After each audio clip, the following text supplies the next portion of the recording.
महंतियों में अंदर जल का चिंता देते सुबह और शाम। महंतियों में अंदर जल का चिंता देते सुबह और शाम।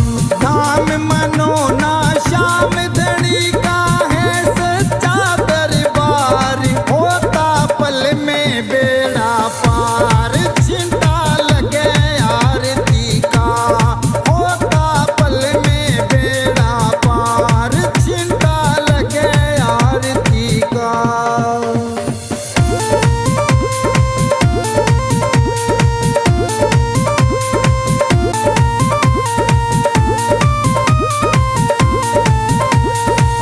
किस्मत वाले भक्तों पे इस जल का छींटा लागे। किस्मत वाले भक्तों पे इस जल का छींटा लागे। आरती के जो दर्शन करता भरे रहे भंडार, होता पल में बेड़ा पार। छींटा लगे आरती का, होता पल में बेड़ा पार। छींटा लगे आरती का।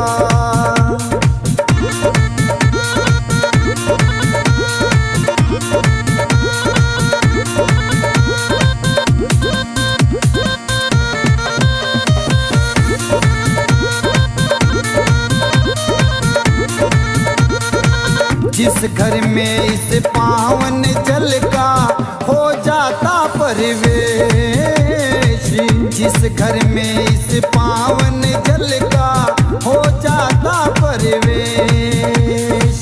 धन दौलत की कमी रहे ना सुखी रहे परिवार, होता पल में बेड़ा पार। चिंता लगे आरती का, ओ लगे आरती का।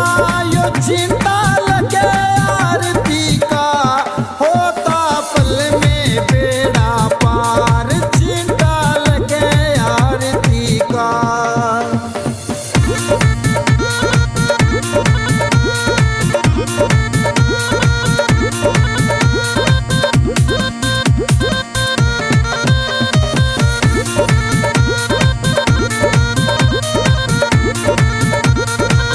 इस जल का है छींटा ऐसा काटे रोग बीमारी। इस जल का है छींटा ऐसा काटे